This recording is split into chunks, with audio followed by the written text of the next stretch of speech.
Please help us. We beg you in the name of God. Where is our president? Where is our governor? Please don't let them take them away from us. Please follow them to the forest and rescue our loved ones. In some families, 7 members were kidnapped. Another 5 were taken. It is becoming more dangerous to be a Nigerian and also to live in Nigeria. Why the world fix their eyes on what is going on Ukraine and what is happening in Gaza, more and more children and women in Nigeria are dying every day, as well as citizens of Nigeria, if not for insecurity, from hunger. Recently, that was yesterday, 287 students were abducted. These are the numbers that were left after so many people has escaped. I'm talking about school children, not people going in the street, in the school. Their crime is that they were students in a country called Nigeria. But people are not surprised, and it's not trending in the news. Do you know why? It is not trending because this is a daily occurrence in Nigeria. Every day people are being kidnapped and the government don't care about the kidnapped victims. Yesterday, Professor Osman Yusuf was on Chinese television telling the whole world how 50 students were kidnapped up to today. The federal government did not do anything to rescue the kidnapped victims. Right from the time the Chibok girls were kidnapped up to today, over 10,000 Nigerians has been abducted from the school premises. Nobody is talking about this. If they did not report this news, there is no one that will hear about it. It is so unfortunate that the level we are in Nigeria, that people can just pass away, die like flies, and no one will talk about it. You won't hear it in the news. We have complained about insecurity in Nigeria in so many times. We talked about how the Saudi Arabia released 6 names on September 15, 2021, those who are sponsoring terrorism. The federal government of Nigeria then under Muhammadu Buhari did nothing. They did not persecute these people. They did not arrest them. We talked about how Femi Fadana, senior advocate of Nigeria, accused the former governor of Borno State that he founded Boko Haram. He wanted to use it for political reasons. He gave a commission of religious affairs to Boko Haram member to sponsor the team. And the team overpowered the governor. Up to today, Nigeria has suffered a lot of things because of Boko Haram. And the founder is working freely. What about our current vice president? It was reported and it was said on a national television that he was harboring terrorists. There is nothing done about it. Before Tinubu became president, it was told, Tinubu told one of the political figures, a woman who came on the national television on the morning show of Arise News to tell Nigerians that Tinubu said he don't have plans for Nigeria regards to insecurity. And since Tinubu assumed office, it is evidence and it has proven that what Tinubu said is what is really happening, that he don't have any plan regards to insecurity. Don't forget about what happened in Jos on the midnight eve, where so many Christians were massacred and the world kept mute while Nigerians keep on dying. This is the story you are about to listen of what happened yesterday.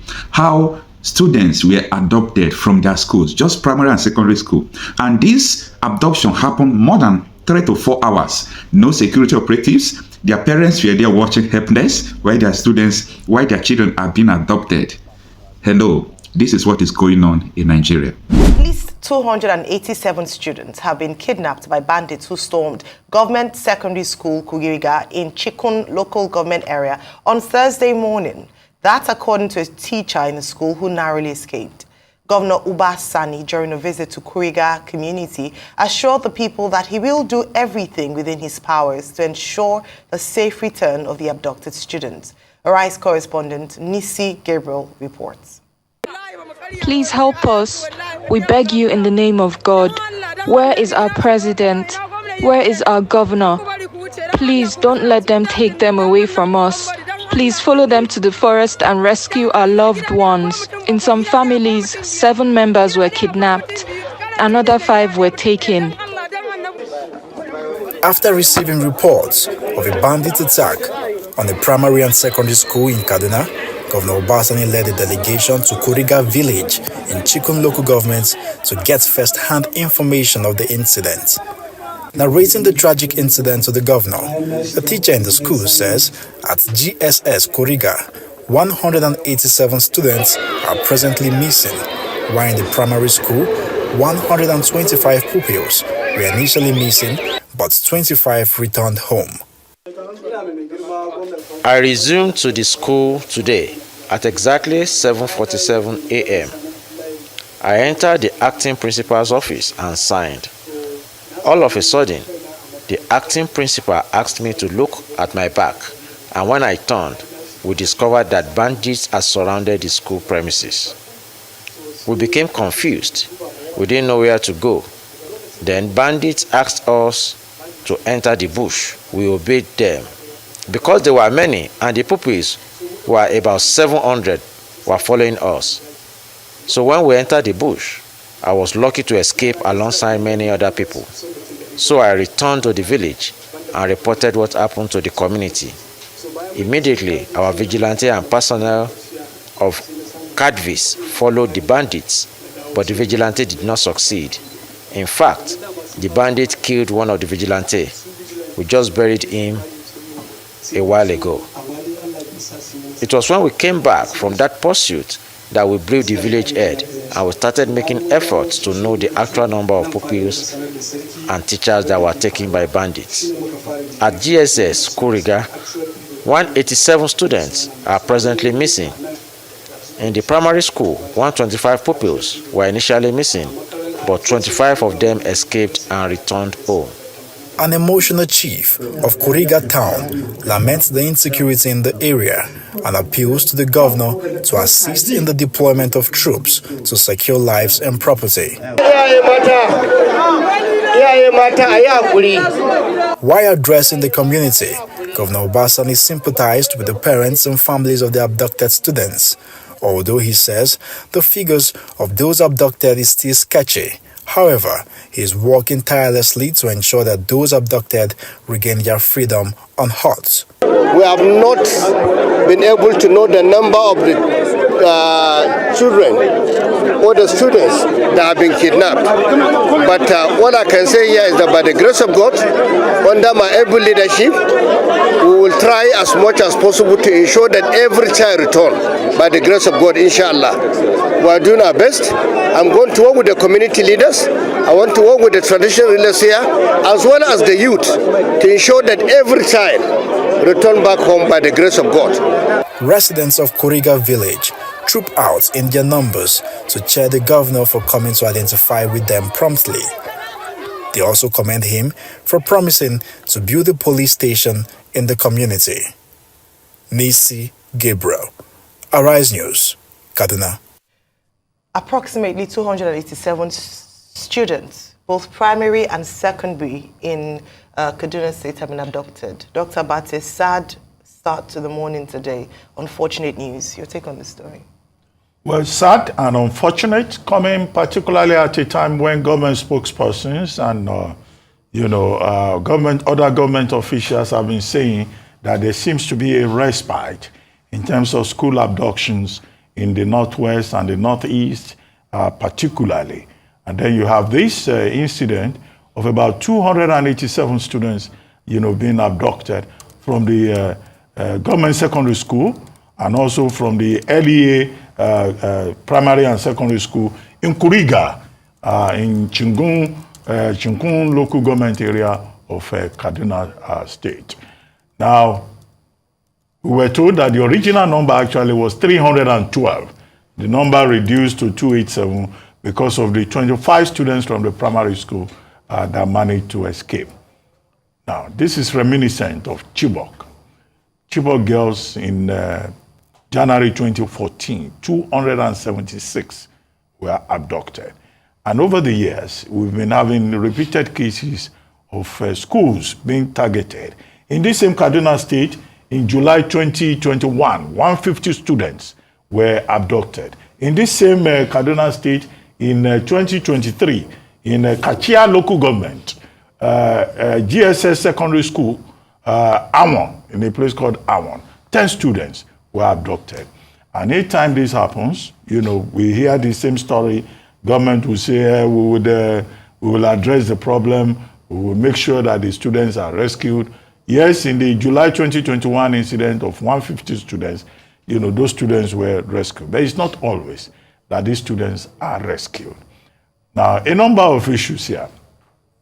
The governor visited and said, oh, the people of Kuriga, don't worry, we'll be able to, we'll do everything, whatever it takes to get the kidnapped students and their teachers rescued, because some teachers were part of that number of 287. Now, what we are back to is one, are the states capable of rescuing anybody?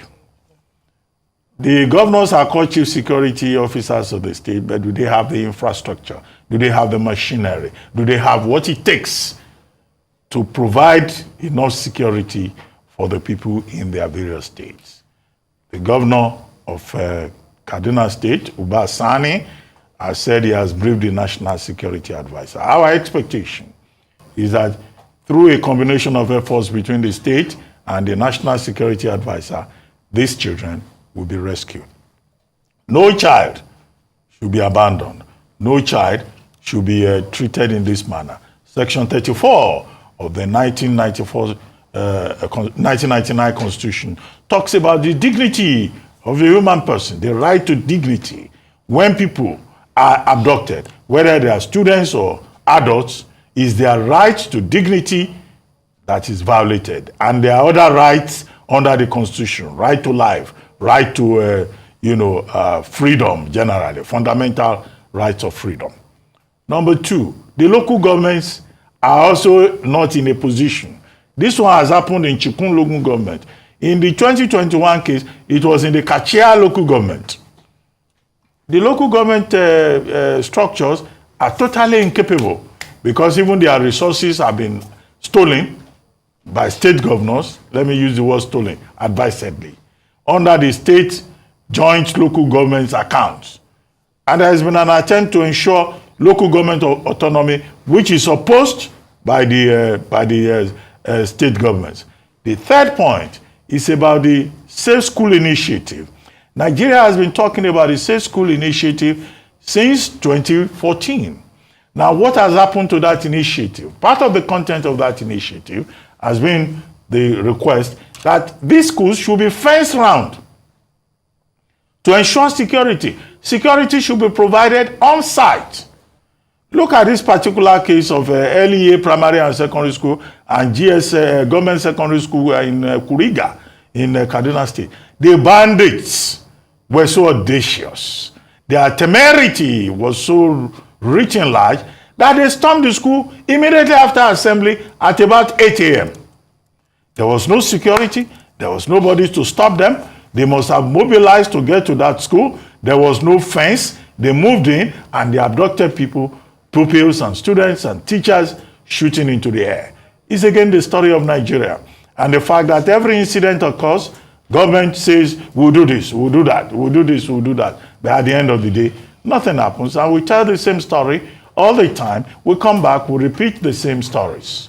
That's why it is sad. That is why it is unfortunate. And that is why this should be a wake-up call for government at all levels, federal, state, and local, to know that the safety of everybody, not just students and teachers, is important. After all, the primary responsibility of the government is to ensure the security and the welfare of the people. Section 14 of the 1999 Constitution. If you don't do that, you keep dropping the ball. Well, evil continues or thrives when good men do nothing. In this case, when the government does nothing or appears to not be taking a hard stance on insecurity. So the two questions I have this morning: who will save us? And the second is, who will save Nigeria from insecurity? Because obviously, successive governments have not been able to have a handle on security, despite the many initiatives, the amount of money allocated, the budget allocated for security every year, the different operations that take place by the military, and then you want to wonder, where is the police in this sense? Have we totally just obliterated the role of the police when it comes to internal security, especially with regards to kidnapping, banditry, and the likes internally in northeast, northwestern states?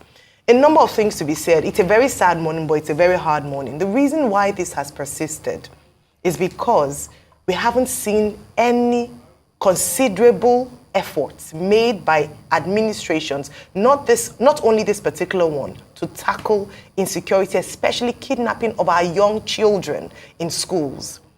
Children should not have to choose between education and their lives, as was postulated by Amnesty International in response to these recent attacks. What happened to investigations following the Chibok girls' attacks? What arrests were made? What examples or deterrence was shown to demonstrate the fact that they are serious, the government is serious about tackling insecurity and especially protecting children in schools? What happened following the Dapchi girls incident or Dapchi school incident? How many people were arrested? Who took the fall? Did anyone lose their job? What happened with that? Of course, if nothing happened, why wouldn't we have another unfortunate incident in Karingu? We all should not just come and talk about these issues, but see this as a national emergency and a threat not just to national security, but also a threat to the future of Nigeria. Because if we continue to abduct our children who are the future, then we are in a very horrible situation and terrible situation. Already, Nigeria accounts for the largest out-of-school children in the world. We are trying to work with that. And the largest number of these statistics are found in the north. And so if we continue to have challenges like this, then we're not going to move forward when it comes to promoting education in these areas. Like Dr. Abati mentioned, in 2014, it was announced that $10 million from the government part, $10 million in part funding or in match funding from the private sector for the Safe School Initiative. What's happening with that? Again, in 2022, there was a big show of 144 billion naira launch of the Safe School Initiative to keep our children safe in schools. What happened to that launch? Why is it that it's until another incident happens, we make headlines and then we go to bed afterwards and our children continue to suffer? Finally, not 100 pencils were taken, not 100 notebooks were taken, 100 human beings, children. How did they, over 200, how did they pass through all the local government areas, security agencies without any kind of finding? Almost 24 hours later, we have not found one rescue yet. It is a big shame. I hope that the government will respond to this, and especially this administration will do something very seriously, because our children cannot continue to suffer the failure of our system.